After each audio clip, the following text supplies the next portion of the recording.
Hey all, welcome to the Aesthetic Book Trovert. I'm back with another reading journal video. This month it'll be the April month's reading journal spreads, both the monthly spreads and the yearly spreads updated with my April month reads. So the layout is pretty much consistent as per the last 3 months layout that I've been doing. If you had been watching my videos from the beginning, you'll by now know that I start with a very simple calendar page and then move on to the book reviews of the books that I read in that particular month, and then a simple wrap-up page. So that's what I'll be doing in this video as well. So every month I post a video like this at the beginning of the next month. So for example, this is May 1st week, and now I'm updating my April reading journal. So this is what you're seeing right now in this video. So I dedicate one day out of a month for my reading journal spreads. It's not even one full day if you think about it. It's just an hour or couple of hours max. So this whole 10 minutes video took me about you could say in about like 1.5 hours, I think. And with the editing and the recording and all, it takes like around one more additional hour. And another main thing where I spend time on my reading journal is in writing down the reviews. My reviews are quite long and detailed, so to write them down, each review takes about like some 5 to 10 minutes if I want to write it down in my journal. Also, I do not write the reviews for the first time in my journal, because when I'm drafting a review for any book I read, I first draft it in Storygraph. So there's an app called Storygraph that I use to track my reading. So whenever I complete a book, I go and mark that book as read, that is completed, in Storygraph.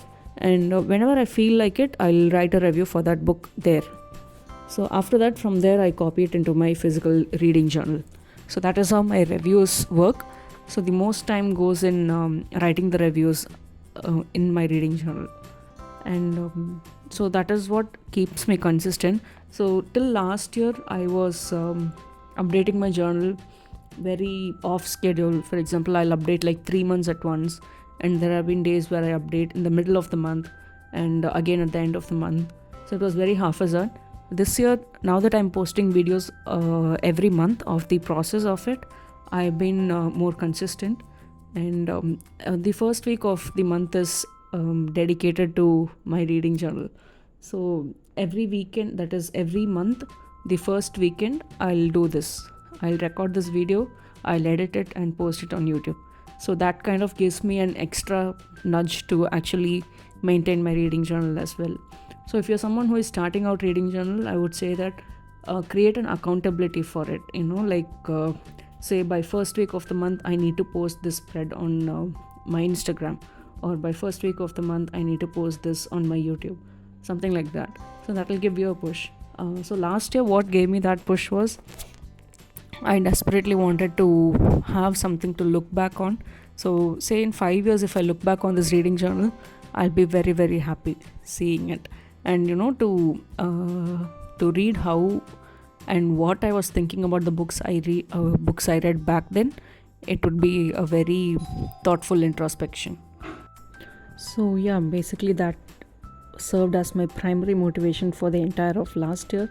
And this year, seeing that I had the whole year of my reading recorded down in a physical journal just gave me immense happiness that I wanted to replicate this for as long as I could continue with that.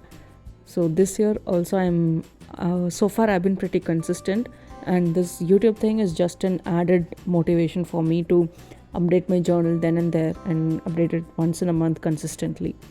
So in case you're struggling to be consistent in reading journal, I would give you three tips, 3 hacks, whatever you want to call it. I'm sure I have said this multiple times in my Instagram and sometimes in my YouTube videos as well, but I would repeat them over and over again in case it helps anyone at all. So first thing is, I keep my spreads minimalistic and very simple. You might see a lot of colors, but again, they are very, very simple. I don't use a lot of stickers or a lot of all these art journal supplies, or I don't even draw anything in my journal. So that's how I keep my spread simple. By doing this, it does not overwhelm me so much. So I take up only what I can do. I plan my spreads in such a way that I'll be able to do them in a matter of few minutes without getting overwhelmed. And the second hack is that keep very limited supplies. For example, don't use too many pens, don't use too many markers, don't use too many glitter pens, color pens and all. I might have a lot of color markers, but maximum I use 3 to 4 colors in a month. And all these stickers are just various sticker collection sticker sheets I got from buying any planners or journals. So I just now use them for the sake of using them up. So, and the third hack is that be consistent. Make sure you check in with your journal at least once in a month, or at least say twice, once in 2 months, that is. So the longer you lose touch with your journal, the more lethargic we become. I personally experienced this in 2022 and 2023. So 2024 was the year I started to maintain a journal consistently. Before that, couple of years I tried, but I'll do it for 2 months or maybe even 1 month and then just leave it off in the middle, just like that. So what you see here is after 2 years of trying hard to maintain it consistently. So yeah, those 3 are my hacks for being consistent in journaling. This applies to any kind of journaling, not just reading journal. Any kind of journal you maintain, keep it simple in the beginning. Till you get consistent, until you get used to it, keep it very simple. Don't overwhelm yourself. Don't use too many supplies, and ensure that you are showing up every day. It doesn't matter you write 1 line or 2 pages, just show up every day. That is what I've seen a lot of people do, a lot of people who are successful in journaling do, and also I myself adapted last year. So yeah, okay. So this month, since all my spreads are the same as last month, I thought I would not bore you with repeating the same thing over and over again. I thought I'll share some behind the scenes hacks for reading journal. So we are already almost at the end of all my yearly spreads. So monthly spreads are done and yearly spreads have started. So yeah, again it's the same thing. The one additional thing I did in this video is that I ran out of space in my reading log page. So in the next page I will be creating the exact same spread for the next list of books that I have read this month. Again, it's a very simple spread, just a title and some tags.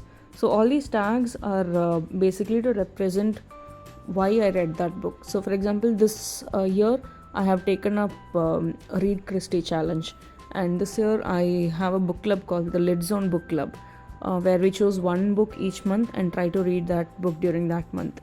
And I also took up something called 25 in 2025, which are basically like 25 books I have to read this year no matter what. Basically they are in the priority list of my TBR. They have been in my TBR, on my TBR for almost like 2-3 years now, at least most of them. And there are also few other books which are very intimidating to me. So unless I park them against a specific challenge like this to challenge myself, it's very unlikely that I would read them. So I included them in the 25 books in 2025 challenge. So those are the colors that represent that book. So for example, the first book that I'm writing here, it's Pachinko by Min Jin Lee. It's a very thick book. It's almost like 550 to 600 pages. I bought that book 2 years back and I read it only this month. Why did I read it? Because I included it in the 2025 and 2025 challenge. So that's how this color coding thing works in this reading log. Rest of the details are pretty basic. Yeah, so we are already at the end of the video almost. Here's the quick and final flip through. So this is the usual drill of calendar, book reviews, monthly wrap-up page, and then the reading goals page where I fill out boxes. I accidentally filled out one additional box here, but that's fine. Next month I'll make it up. In 2025, as I said, I read only that book. This is the book club spread, and then unfortunately I wasn't able to read any Agatha Christie book this month, so I didn't get to fill any star marks in that page.